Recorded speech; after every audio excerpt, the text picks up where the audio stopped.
السلام علیکم ورحمۃ اللہ وبرکاتہ۔ طہارت، پاکیزگی، صفائی اور نظافت، یہ تمام ایسی چیزیں ہیں، ان چیزوں پر عمل کرتے ہوئے اگر کوئی شخص اپنے آپ کو درمیانی راستے پر چلانے کی صلاحیت سے محروم ہو جاتا ہے۔ یہ تمام ایسی چیزیں ہیں، ان تمام چیزوں میں جب بھی کوئی شخص اپنے آپ کو کسی ایک اسٹینڈ پر کھڑا کرنے کی صلاحیت سے محروم ہو جاتا ہے تو کہا جاتا ہے کہ ایسا شخص ذہنی مریض ہو جاتا ہے، یہ آدمی شک اور وسوسوں کا مریض ہو جاتا ہے۔ اسی کو میڈیکل سائنس یہ کہتی ہے کہ یہ آدمی OCD یعنی obsessive compulsive disorder کا مریض ہو چکا ہے۔ یہ شخص ایسا ہو چکا ہے کہ اب اس نے صفائی اور پاکیزگی کو جنون کی حد تک اپنے سر پر سنوار کر لیا ہے۔ یہ اپنے اس عمل کی وجہ سے یعنی طہارت اور پاکی اور صفائی کے بارے میں حد درجے احتیاط کرنے کی وجہ سے لوگوں کی بھیڑ میں بھی الگ نظر آتا ہے، ایک عجیب شخصیت اس کی نکھر کر آتی ہے۔ یہ شخص ایسا ہوتا ہے کہ سفر کرنے کی غرض سے گھر سے باہر نکل آیا، باہر نکلنے کے بعد جب اس نے اپنی بائک سٹارٹ کی یا کار میں بیٹھنے لگا تو بائک کی اور کار کی جو بیٹھنے کی سیٹ ہوتی ہے اس سیٹ کو اتنی مرتبہ صاف کرتا ہے، اتنی مرتبہ پوچھ ڈالتا ہے کہ وہ خود اپنے آپ پر ترس کھانے لگتا ہے کہ میں کر کیا رہا ہوں۔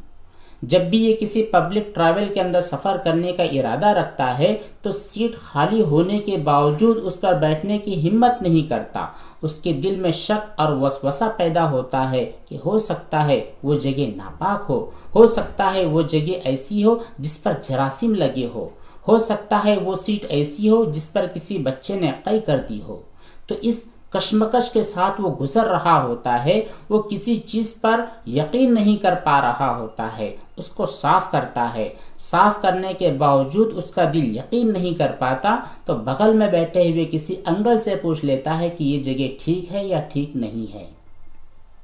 جب وہ انکل بتلاتے ہیں کہ بیٹا یہ جگہ بالکل ٹھیک ہے، یہ بالکل اچھی ہے، یہ بالکل پاک صاف ہے، آپ یہاں پر بیٹھ سکتے ہو، تب وہاں پر وہ شخص بیٹھتا ہے۔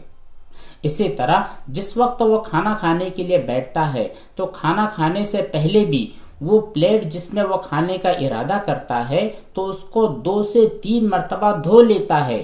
حالانکہ اس کو یقین ہے کہ جس وقت یہ پلیٹ یہاں پر لائی گئی ہے لانے سے پہلے بھی جس وقت یہ گندی تھی اس کو 1 مرتبہ دھو لیا گیا، دھو کر کے صاف کر کے ریک میں رکھا گیا تھا۔ اب وہاں سے جو پلیٹ لائی گئی ہے اس کے دل میں وسوسہ ہوتا ہے، اس کو ڈر ہوتا ہے کہ ہو سکتا ہے اس پر جراثیم جم گئے ہوں، ہو سکتا ہے کوئی ناپاکی کے چھینٹے اڑ کر اس پلیٹ پر آ گئے ہوں۔ تو اس ہو سکتا ہے اس بات کی وجہ سے اس پلیٹ کو 2 سے 3 مرتبہ دھو لیتا ہے، یہاں تک کہ پانی پینے کے لیے جو گلاس اٹھاتا ہے، چائے پینے کے لیے جو گلاس اٹھاتا ہے، جو کپ اٹھاتا ہے، اٹھانے کے بعد جو اس کی نوکیلے حصے ہوتے ہیں، اس کی جو کور والی جگہ ہوتی ہے اس کو اپنے رومال سے یا پھر جو بھی صاف کرنے والی چیز ہوتی ہے اس سے 2 سے 3 مرتبہ صاف کرتا ہے۔ تو اس عمل کی وجہ سے یہ لوگوں کی بھیڑ میں ایک عجیب نظر آتا ہے۔ تو ایسا شخص اپنے آپ کو پاک صاف رکھنے کی یہاں تک کوشش کر ڈالتا ہے کہ وہ لوگوں کی نظروں میں تماشا بن جاتا ہے۔ بعض دفعہ جو ایسا مریض ہوتا ہے جس کو ایسے پرابلمز ہوتے ہیں اس کے گھر والے لوگ اس کو ڈانٹتے ہیں، لوگ اس کو کہتے ہیں کہ یہ کیا کر رہا ہے، حالانکہ حقیقت یہ ہوتی ہے کہ وہ شخص ذہنی اعتبار سے پریشان ہوتا ہے، وہ واقعتاً ایسے دور سے گزر رہا ہے کہ وہ ایک مریض بن چکا ہے۔ اب اس کو ڈانٹنے کی وجہ سے، اس کو جھڑک دینے کی وجہ سے، اس کو چلا دینے کی وجہ سے وہ مرض ختم ہونے والا نہیں ہے۔ اس کے ساتھ ایسی بیماری لگ چکی ہے کہ وہ اگر کوئی غلطی کرتا ہے، ایسا شخص غلطی کرنے سے بہت زیادہ ڈرتا ہے، لیکن اگر کوئی غلطی اس سے ہو جاتی ہے تو اس غلطی کی وجہ سے اتنا صدمہ لے لیتا ہے کہ کئی سال گزرنے کے باوجود وہ صدمہ اس کے دل سے ہٹ نہیں پاتا ہے۔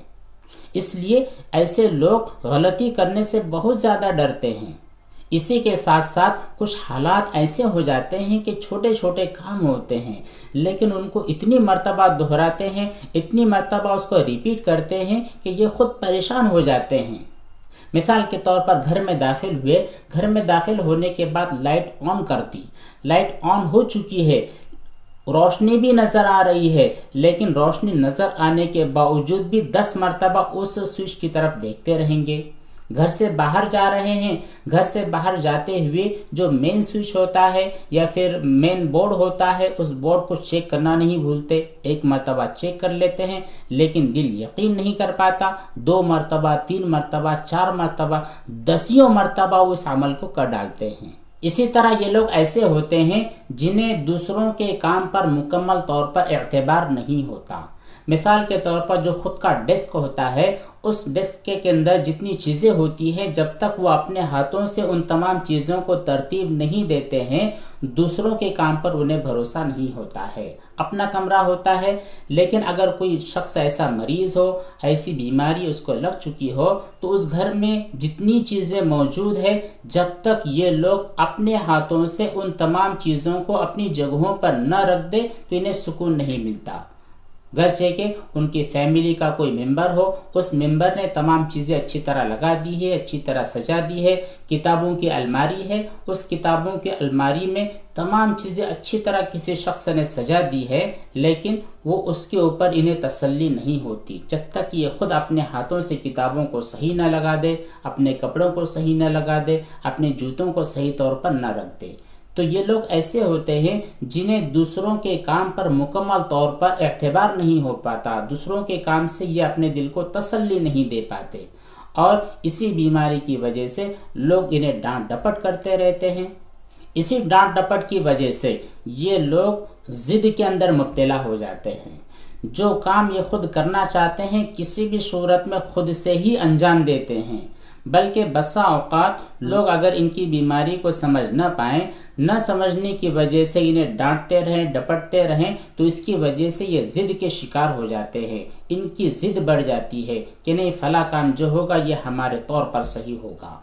اسی طرح جو لوگ ایسا مرض اپنے دل میں بٹھا لیتے ہیں، تو یہ انہیں طرح طرح کے خیالات آتے رہتے ہیں، طرح طرح کی باتوں کے اندر یہ اپنے آپ کو ملوث کر لیتے ہیں، یہاں تک کہ ایک وقت ایسا آتا ہے کہ یہ اپنے آپ کو دنیا سے چھپانے کی غرض سے ایک کونے میں بیٹھ جاتے ہیں، اپنے گھروں کی تنہائیوں میں بیٹھ جاتے ہیں، یہ الگ کمروں میں بیٹھ جاتے ہیں، یا اپنے دوستوں سے الگ ہو جاتے ہیں، اپنی سہیلیوں سے الگ ہو جاتے ہیں، اپنے بڑوں کے پاس بیٹھنا گوارا نہیں کرتے۔ تو یہ اسٹیپ بائی اسٹیپ لوگوں کے ساتھ بہت ساری ایسی چیزیں آتی رہتی ہے۔ انہی تمام چیزوں میں ایک چیز یہ ہے کہ ہر چیز کو ناپاک سمجھ رہے ہوتے ہیں، ہر چیز کے بارے میں شک اور وہم میں مبتلا ہو رہے ہوتے ہیں، کوئی بھی چیز انہیں اچھی اور صاف نظر نہیں آ رہی ہوتی ہے، وہ اپنی زندگی اجیرن بنا لیے ہوتے ہیں، اور جو گھر کے لوگ ہوتے ہیں، جو ان کی فیملی ممبرز ہوتے ہیں، وہ لوگ پریشان ہو جاتے ہیں، اس کو ٹارچر کرتے رہتے ہیں، اور بہت زیادہ اس کے اوپر خفا اور غصہ ہو رہے ہوتے ہیں۔ تو لوگوں کو سمجھنا چاہیے کہ اگر ہماری فیملی کے اندر کوئی بندہ ایسا ہے جو اس کنڈیشن سے اور اس تکلیف سے گزر رہا ہے، تو اس کو ڈانٹ ڈپٹ کرنا، اس کو ضد کے اندر مبتلا کر ڈالنا، ان تمام چیزوں سے بچنا چاہیے۔ یہ ایسی بیماری ہوتی ہے جو اچانک نہیں ہوتی، اس کے اثرات دھیرے دھیرے ظاہر ہوتے ہیں۔ ہمیں دیکھنا ہوگا، جو ہمارے بچے ہیں، جو ہماری فیملی کے لوگ ہیں، ان پر نظر رکھنی ہوگی۔ یہ بیماری ایک ساتھ ظاہر ہوتی ہے، لیکن اس کے اثرات سالوں پہلے سے شروع ہو چکے ہوتے ہیں۔ یہ دھیرے دھیرے جڑ پکڑتی ہے۔ ایک مرتبہ انسان تھوڑا سا عمل کرتا ہے، اپنے وہم پر عمل کرتا ہے، اپنے شک پر عمل کرتا ہے، اپنی OCD کی بیماری پر عمل کر لیتا ہے، اور دھیرے دھیرے وہ آگے قدم بڑھاتا چلا جاتا ہے۔ ایک وقت یہ آتا ہے کہ اب اس آدمی کی بیماری کا علاج باقاعدہ اور پراپر کاؤنسلنگ کے ذریعے کرنا ہوتا ہے، دواؤں کے ذریعے کرنا ہوتا ہے۔ تو ہم اپنی فیملی کے لوگوں پر نظر رکھا کریں، اپنے بچوں پر، نوجوان بچوں اور نوجوان بچیوں پر نظر رکھا کریں کہ ان کے اثرات کیا ہے، کیا یہ چڑچڑے ہو رہے ہیں، کیا یہ اپنی باتوں کو منوانے کے لیے بہت زیادہ ضد کر رہے ہیں۔ تو بہت ساری چیزیں ہو سکتی ہیں جن پر آپ نظر رکھ سکتے ہیں، بلکہ نظر رکھنی چاہیے۔ لیکن جو لوگ ایسی بیماری کے شکار ہو چکے ہیں، انہیں مایوس ہونے کی ضرورت نہیں ہے، کیونکہ جو وسوسہ اور وہم کا مرض ہوتا ہے، جس کو ہماری میڈیکل سائنس OCD کہتی ہے، تو تو یہ بیماری ایسی ہوتی ہے جو لا علاج نہیں ہوتی، جس کا علاج کیا جانا بہت زیادہ ممکن ہے، بلکہ بعض مرتبہ ہوتا یہ ہے کہ اس بیماری کا علاج باقاعدہ دوا گولی سے کرنے کی ضرورت نہیں ہے۔ زندگی میں اگر کوئی شخص اس کو ایسا مل جائے، کوئی رہبر اس کو ایسا مل جائے، کوئی دوست اس کو ایسا مل جائے، کوئی پیرنٹس اس کو ایسا مل جائے کہ وہ شخص خود اپنی ذات سے اس کا علاج کروانا چاہے، دو باتوں کے ذریعے علاج کروایا جانا بہت زیادہ ممکن ہے۔ ہوتا کیا ہے؟ ہوتا دراصل یہ ہے کہ اس بیماری میں مریض کو صرف اتنا سمجھانا ہوتا ہے، اور جو سمجھانے والا ہوتا ہے اس کی بات اس مریض کے دل میں اتر جانے لائق ہونی چاہیے۔ بات صرف اتنی ہوتی ہے کہ اس کو یہ سمجھا دیا جائے کہ یہ جو بیماری ہے، یہ جو شک اور وہم کا مرض ہے، جو OCD کی تکلیف ہے، یہ دراصل دماغ سے نشر ہونے والے اور نکلنے والے غلط کیمیکلز اور سگنل کا نتیجہ ہے، اس سے زیادہ کچھ بھی نہیں۔ دماغ سے غلط سگنلز انسان کو ملتے ہیں جو دل اس کو قبول کرنے کی صلاحیت نہیں رکھتا ہے۔ دل ایک الگ چیز کہتا ہے، دماغ ایک الگ چیز کہتا ہے، ان دونوں کے درمیان جھگڑا ہوتا ہے اور وہ شخص، وہ مریض پریشان ہو جاتا ہے۔ تو پہلی چیز تو یہ کرنی چاہیے کہ کوئی بھی اچھا انسان، کوئی بھی بہترین انسان جو اس مریض کو سمجھا سکتا ہو کہ دراصل یہ جو بیماری ہے یہ بہت بڑی اور لا علاج بیماری نہیں ہے، بلکہ یہ تمہارے ذہنی اختلاط کی وجہ سے ہے، ذہن میں غلط سوچ کی وجہ سے ہے، یا ذہن کے جو سگنلز ہے ان سگنلز کو صحیح اور پراپر طور پر قبول نہ کرنے کی وجہ سے ہے۔ یہ بات اگر سمجھا دی جائے تو انشاءاللہ وہ جو مریض ہے یہ مریض اپنے مرض سے بچ جائے گا۔ اسی طرح یہ بھی معلوم ہونا چاہیے کہ یہ جو مرض ہے، یہ جو بیماری ہے، جو وسوسہ ہے، شک ہے، OCD ہے، یہ صرف ذہنی اور جسمانی بیماری نہیں ہے، بلکہ یہ روحانی بیماری بھی ہے، روحانی مرض بھی ہے۔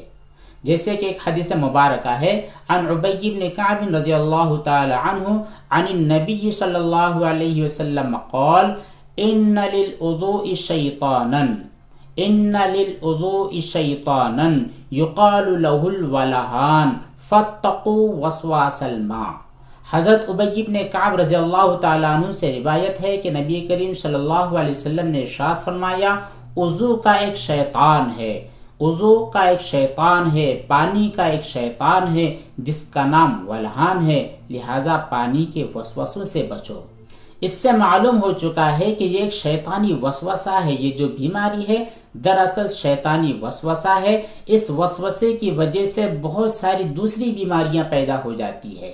اس سے نجات حاصل کرنے کے لیے پہلا کام تو آپ یہ کریں کہ اپنے آپ کو مطمئن کر لے، اپنے آپ کو یقین دلا لیں کہ مجھ پر کوئی گندگی لگی نہیں ہے، میں پانی پی رہا ہوں، یہ پانی بالکل صاف ہے، شفاف ہے، میں جو کھانا کھا رہا ہوں، جس پلیٹ میں کھانا ہے اس پلیٹ کے اوپر کوئی گندگی لگی نہیں ہے، جس ٹاول کو میں استعمال کر رہا ہوں وہ ٹاول بالکل پاک ہے، میں جس سیٹ کے اوپر بیٹھ رہا ہوں اس سیٹ کے اوپر کسی قسم کا کوئی جراثیم نہیں ہے۔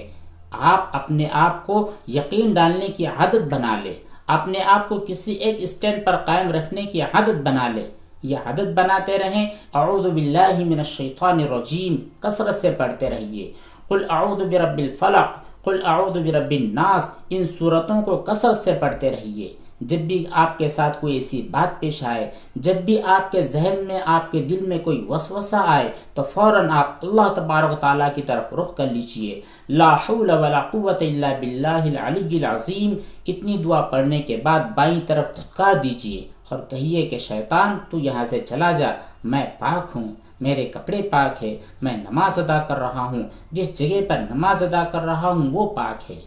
تو اپنے آپ کو تسلی دلائے۔ اور ضروری ہے کہ ایسے مریض کا کوئی دوست ہو، اس کا کوئی نزدیکی رشتہ دار ہو جو اس کے ساتھ دوستی نبھا سکے، اس کو اچھے انداز میں سمجھا سکے، اس کو پیار سے، محبت سے یہ یقین دلا سکے کہ دراصل یہ سب چیزیں شیطانی وسوسہ ہے، ان شیطانی وسوسوں کو آپ کو چھوڑنا ہے، ان کی بہترین کونسلنگ کی جائے، ان کو بہترین انداز میں، بہترین الفاظ کے ساتھ ان کو سمجھایا جائے، ان کے ساتھ ڈانٹ ڈپٹ کا معاملہ نہ کیا جائے، ان کے ساتھ مار جھوڑ کا معاملہ نہ کیا جائے، بالکل پیار سے، بالکل محبت کے ساتھ انہیں سمجھایا جائے۔ قرآن کریم کی تلاوت کا عادی بنا لیا جائے، نمازوں کی پابند کا عادی بنا لیا جائے، تو انشاءاللہ ایسی تمام بیماریاں چاہے وہ کسی بھی حد تک ہو، اس کی ابتدا کئی سالوں پہلے ہی کیوں نہ شروع ہو چکی ہو، کتنی ہی پرانی بیماری ہو، انشاءاللہ یہ بیماری جڑ سے ختم ہو جائے گی۔ اللہ تبارک و تعالیٰ سے دعا ہے کہ ایسے تمام مریضوں کو شفا اور صحت عطا فرمائے،